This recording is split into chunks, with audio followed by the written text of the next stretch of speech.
What's up everybody, it's South Sound Rider. Today I would like to speak about Revolution grips. Now I'm not sponsored by Rev Grips in any way, I'm just making this video because I need to practice being in front of the camera. And at the same time I actually want to try out this Canon EOS Rebel T5i that I picked up from Daily Mountain Bike Rider. And I just want to see if I can make some videos of me being in front of the camera with you guys. Most of my videos are usually in front, or point of view videos behind my handlebars. And I want to increase my content and I want to actually make videos in front of the camera.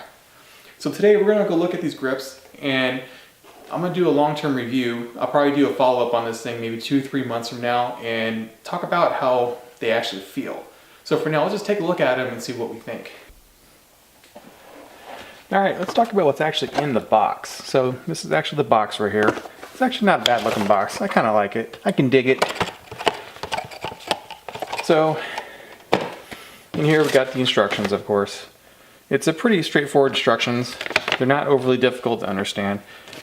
The only thing hard about these instructions is that it's written in their genre, so it's hard to figure out what piece is which, but at least they're all coded by letters, so you can actually figure out what is what.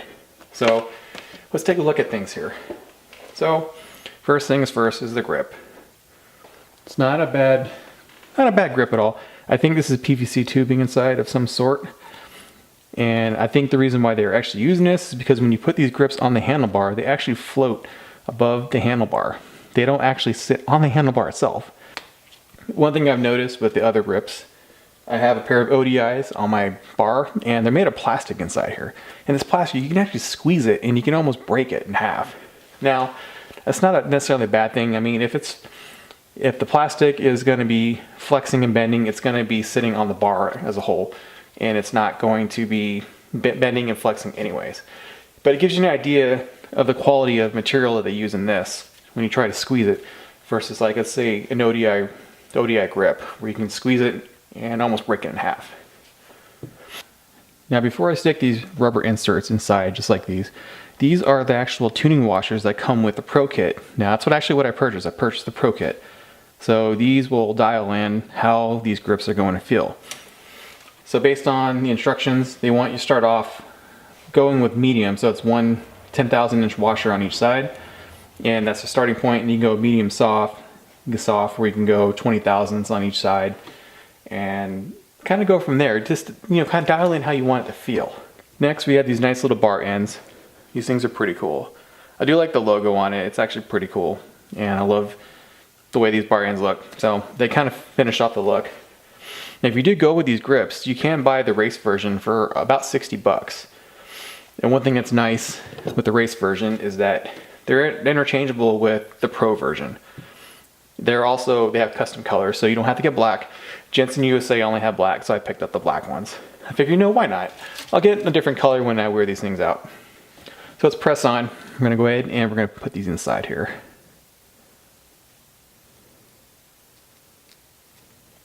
So yeah, they just go in real easily. Slip right in there. Not much to it.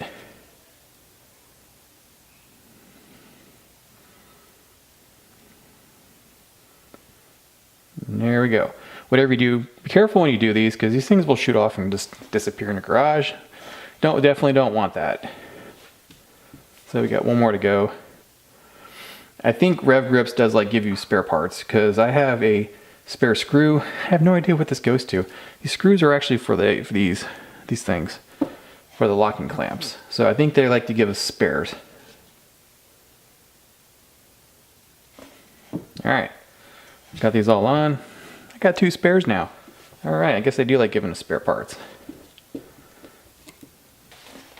All right, let's go ahead and move on, and we're gonna slip these on my actual Transition Sentinel. All right, let's get ready to put these bad boys on. So here we got my Evergreen Mountain Bike Alliance. These are ODI road grips. Evergreen Mountain Bike Alliance gave me these for donating some money to their cause. And these are pretty cool, but like I said, if you grab them, you can squeeze the crap out of them and you can actually crunch them. Which, if it's on a bar like this, it's not going to be in the world if you're able to crunch them. Alright, so here we are.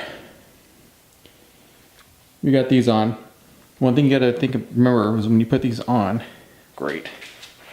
Hang on. Do this again. Lost another one. Oh, it's right here. So, alright. I'm having a hard time with this right now. So, when you put these on, you got these little tangs right here.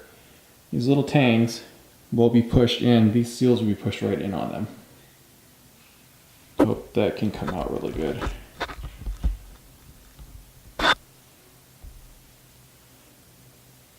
Alright. So here, you take them. They say, Rev says you can put them on the actual tangs first and put this in if that works best for you.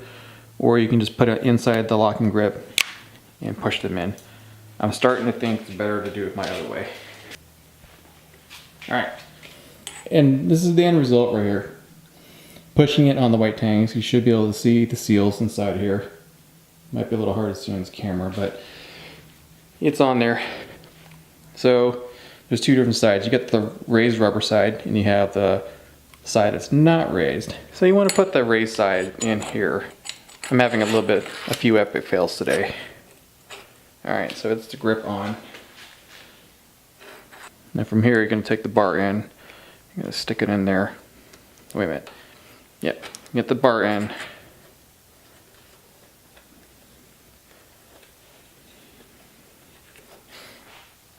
Now the install of this thing was actually quite cumbersome. I hate to say it, I dropped a lot of the rubber washers that were inside this grip. And yeah, the one thing I've learned is to keep this thing together as much as you can when you slide it on and get this bar end installed. Then push this whole assembly up against the bar end. Once you do that, you can go ahead and lock your screws down and then voila, you got this installed. So right now I'm actually running this with the 10,000ths of an inch washer on each end here.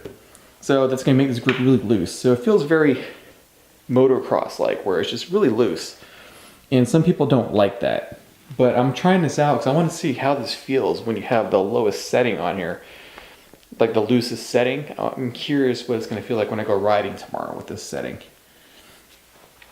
I'm actually want to see what the softest grip feels like versus like maybe a medium grip. I think most of us may have some used to medium, maybe firm grips from having standard grips. So we'll give this a shot and see what happens. Okay everybody, that concludes our Rev suspension grips. I'm gonna do a follow-up video on these grips and just talk about how they feel 2 months down the road, maybe 3 months. I can't tell right now just by putting them on. This is just to show off what the grips are and how you install them, what they're for, and why I'm using them. So I'm hoping these grips work out. I actually need quite a bit of help with my hands. I do have hand problems, that's why I'm trying more expensive grips. So I guess we'll see what happens with this.